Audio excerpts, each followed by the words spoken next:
জয় হিন্দ dear students, welcome to my channel. আজকে আমরা ক্লাস 10-এর চ্যাপ্টার নাম্বার 7 বৃত্তস্থ কোণ সম্পর্কিত উপপাদ্য, এই চ্যাপ্টারটি আজকে আমরা শেষ করার চেষ্টা করব। মানে এই চ্যাপ্টারে যতগুলো উপপাদ্য আছে সেগুলো আমরা আজকে কমপ্লিট করার চেষ্টা করব। দেখো, প্রথমেই আছে উপপাদ্য নাম্বার 34। এর আগের যে উপপাদ্যগুলো সেগুলো আমরা চ্যাপ্টার নাম্বার 3-তে কমপ্লিট করেছি। সেটা তোমরা যদি মনে করো দেখে নেবে। আর আমরা যে উপপাদ্য বা যে কনসেপ্টে করানোর চেষ্টা করি তাতে কি হয়, সেখানে উপপাদ্যটা বোঝার চেষ্টা করতে হবে। লিখবেন নিজেরা, আমার কাজ বোঝানো, লিখবে নিজেরা। ওকে, উপপাদ্যগুলো বুঝে বুঝে করার চেষ্টা করো বা করতে পারো, তাহলে এটা তোমাকে মুখস্থ করতে লাগবে না। কি লাগবে, যে উপপাদ্যের যে স্টেটমেন্ট সেটা প্রোভাইডেড থাকে, দেওয়া থাকে, তোমাদের শুধুমাত্র সেটা দেখে যা বলা থাকে সেই অনুযায়ী কাজ করতে হবে। দেখো, এই উপপাদ্য নম্বর 34 কি বলা আছে, বলেছে কোনো একটি বৃত্তের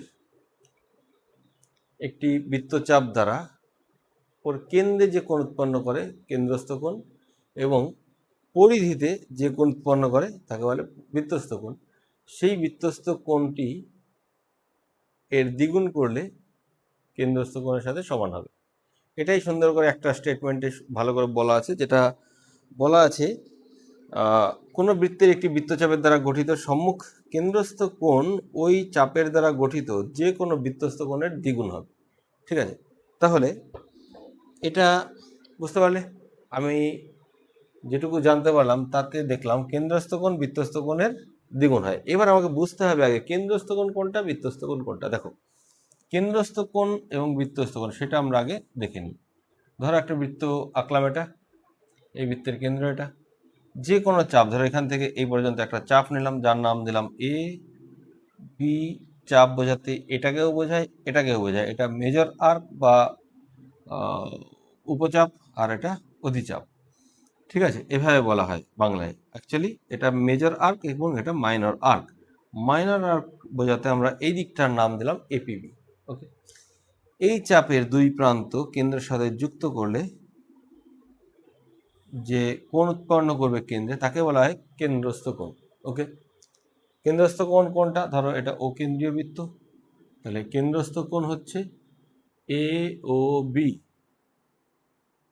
এবং পরিধিস্থ কোণ বা বৃত্তস্থ কোণ কোনটা, বৃত্তস্থ কোণ হবে এই চাপের উপরে যে কোণ উৎপন্ন করবে। তাহলে কোথায়, আমরা যে কোনো জায়গার থেকে আঁকতে পারি।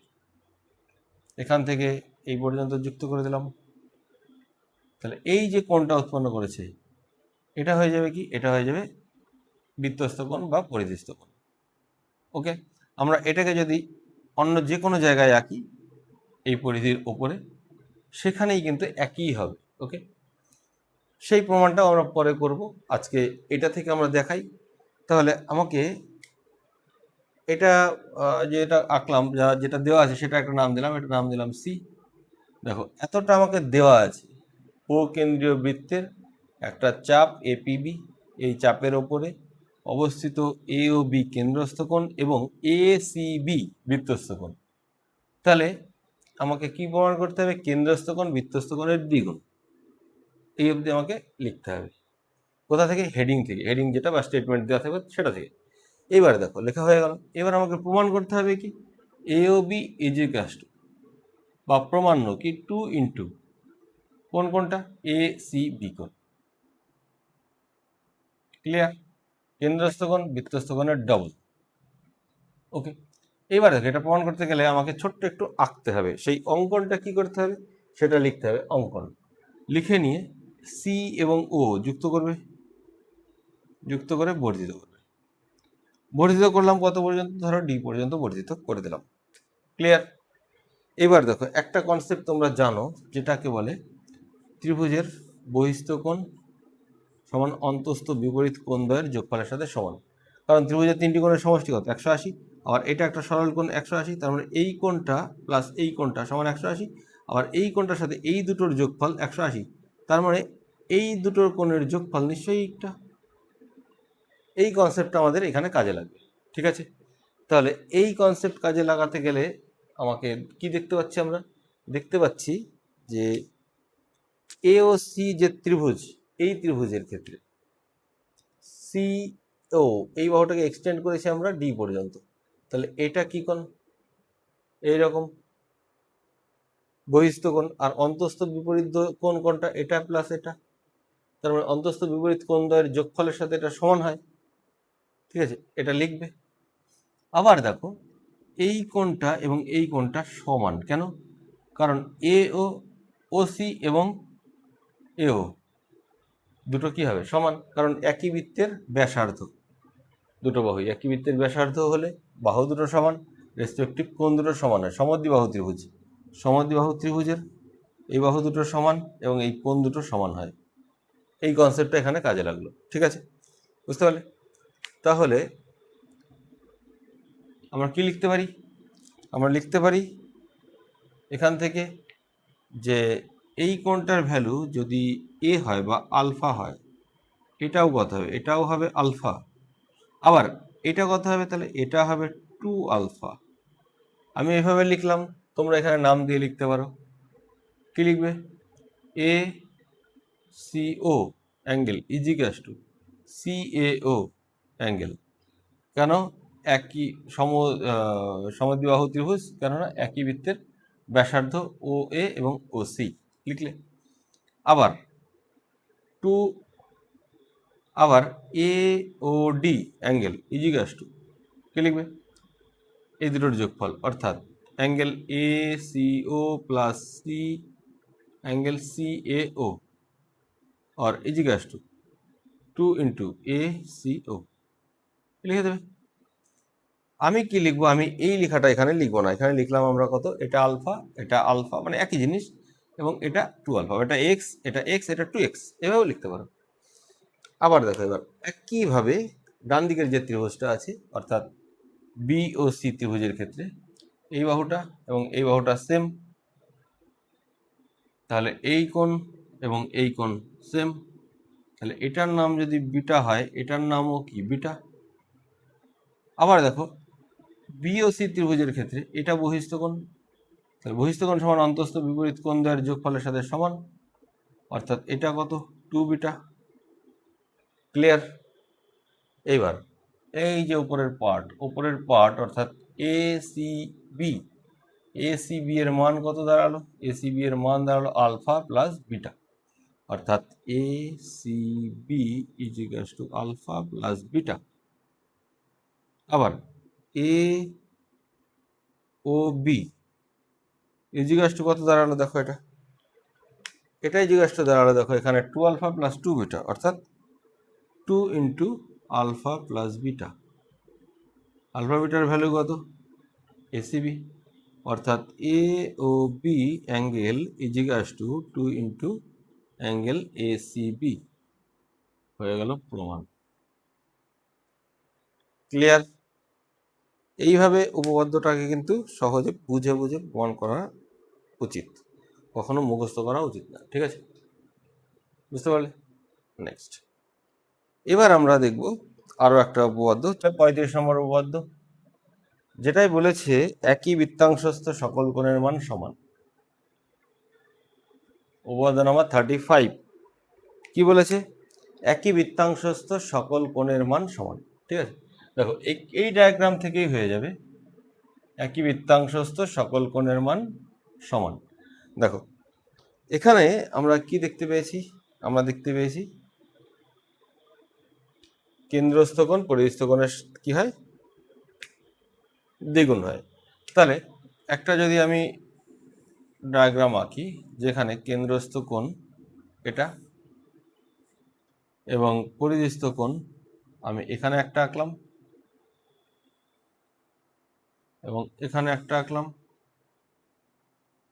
আরো যদি একটা ইচ্ছা হয় আমি এখানে একটা এঁকে নিলাম। ঠিক আছে, তাহলে দেখো এবার আমরা কি জানি? আমরা জানি, দেখো এইটা আগে আঁকার কথা না,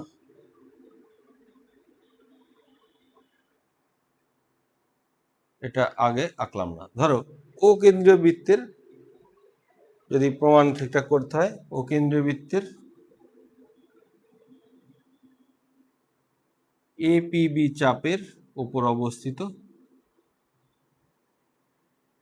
এ সি বি, এডিবি এবং এইবি তিনটে কেন্দ্র পরিবেষ্টিত কোণ আছে। ওকে, তাহলে বৃত্তাংশস্থ কোণ আছে। এবার তাহলে এই চাপের উপরে যদি এই তিনটে কোণ থাকে, আমাকে কি প্রমাণ করতে হবে? এই তিনটে কোণের মান সমান, অর্থাৎ এটা ইকুয়াল এটা ইকুয়াল এটা। আমরা তিনটে না নিয়ে যে কোনো দুটো নিয়ে প্রমাণ করতে পারি, কোনো ব্যাপার না, বইতে দুটো নিয়েই করা আছে। এইবার আমাকে একটা আঁকতে হবে। কি আঁকতে হবে? আঁকতে হবে ও কেন্দ্রীয় বৃত্ত, যেহেতু তা ও এর সাথে এ এবং ও এর সাথে বি যুক্ত করব। তাহলে কি হবে? তাহলে হবে এই একটা কেন্দ্রস্থ কোণ তৈরি হবে। তাহলে এপিবি চাপের ওপর এ ও বি কেন্দ্রস্থ কোণ, এ সি বি পরিধিস্থ কোণ। তাহলে এই কোণের ডবল এটা, অর্থাৎ এটা যা তার হাফ এটা। এবার এটাকে যদি আমি ধরি 2 আলফা, তাহলে এটা কত? আলফা। ক্লিয়ার? আবার দেখো, এ পি বি চাপের ওপর এ ও বি কেন্দ্রস্থ কোণ এবং এ ডি বি পরিধিস্থ কোণ। কেন্দ্রস্থ কোণের অর্ধেক এটা, তাহলে এটা যদি 12 হয়, এটা কত? আলফা। একই রকমভাবে এ ও বি চাপ, এ পি বি চাপের ওপর ও কেন্দ্রীয় বৃত্তের এ ও বি কেন্দ্রস্থ কোণ এবং এ ই বি পরিধিস্থ কোণ বা বৃত্তস্থ কোণ। তাহলে এর হাফ হবে এটা, এটাও হবে আলফা। তাহলে এই তিনটে কি সমান হলো?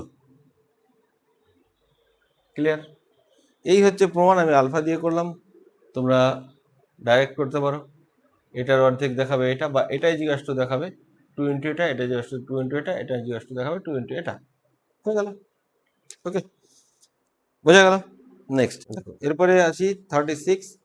যদিও উপপাদ্য 36 প্রমাণ মূল্যায়ন অন্তর্ভুক্ত নয়, বলেছে দুটি বিন্দু সংযোজক সরল রেখাংশ এবং তার একই পার্শ্বে অবস্থিত দুটি বিন্দুতে দুটি সমান কোণ উৎপন্ন করলে বিন্দু চারটি সমবৃত্তস্থ হবে। মানে এটা আমরা উপপাদ্য প্রমাণ করব না যদিও, তাও একটু দেখিয়ে দিচ্ছি। জিনিসটা হচ্ছে, ধরো একই সরল রেখা, এর একই পার্শ্বে অবস্থিত দুটি সমান কোণ উৎপন্ন করেছে, এই দুটো একটু সমান। তাহলে এইখান দিয়ে যে একটা বৃত্ত আঁকা যাবে, বা এই বিন্দু চারটে সমবৃত্তস্থ হবে, একই বৃত্তের মধ্যে দিয়ে যাবে। ওকে, কেন? কারণ হচ্ছে এইটা যদি আমি আঁকি, এর কোনো একটা কেন্দ্র হবে, এটা কেন্দ্রস্থ কোণ হবে, তাতে পরিস্থ কোণ কেন্দ্রস্থ কোণের অর্ধেক, এটাও অর্ধেক। ঠিক আছে?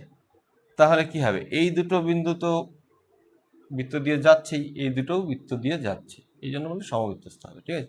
আর এখানে প্রমাণ করেছে যেভাবে, সেটা হচ্ছে ধরে নিয়েছে যে এর মধ্যে দিয়ে যায়নি, আরও ভেতর দিয়ে গেছে, তাই এমন একটা জায়গায় ছেদ করেছে, তাহলে এটার সাথে সমান করেছে। তাহলে প্রমাণ করতে হবে এইটাই এই অবধি টাচ করবে, যেহেতু এটার সাথে এটা সমান আর এটার সাথে এটা সমান, তাহলে এটার সাথে এটা সমান। এইরকমভাবে প্রমাণ করেছে। ঠিক আছে? এই প্রমাণটা অন্তর্ভুক্ত নেই, আমরা এটা করাচ্ছি না, আমি একটুখানি দেখালাম শুধুমাত্র কি করতে চেয়েছি। ওকে, এরপরে আসবো উপপাদ্য নম্বর 37। দেখি 37 বলেছে প্রমাণ করো অর্ধবৃত্তস্থ কোণ সমকোণ। ওকে, তাহলে একটা ফুল বৃত্তই আঁকি, হাফ করি, অর্ধবৃত্ত হয়ে গেল উপরেরটা, নিচেরটাও অর্ধবৃত্ত। এবার যে কোনো জায়গায় আমি একটা যদি বৃত্তস্থ কোণ আঁকি, তাহলে এটাকে হবে 90 ডিগ্রি, এটা প্রমাণ করতে হবে। ক্লিয়ার? অর্ধবৃত্তস্থ কোণ সমকোণ। দেখো, একই জিনিস আমরা কি জানি, এইটা যদি আমি এ দিই, এটা বি দিই নাম, এটা ও কেন্দ্রীয় বৃত্ত, এটা নাম দিলাম সি। তাহলে এপিবি চাপ এটা ধরো, আমরা কি জানি? এপিবি চাপের ওপর অবস্থিত কেন্দ্রস্থ কোণ পরিধিস্থ কোণের দ্বিগুণ, তার মানে এটার ডবল হবে এটা, এটা তো জানি।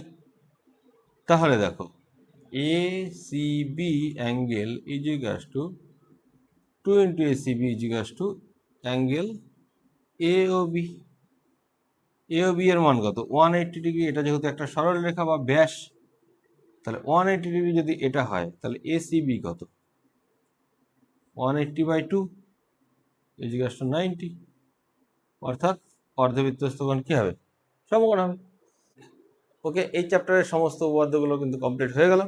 নেক্সট ক্লাসে আমরা পরবর্তী আগে উপপাদ্যগুলো করে নিই, তারপরে সমস্ত চ্যাপ্টারগুলোই আস্তে আস্তে কমপ্লিট করার চেষ্টা করবো। ওকে, আজকের মতো এখানে শেষ করছি।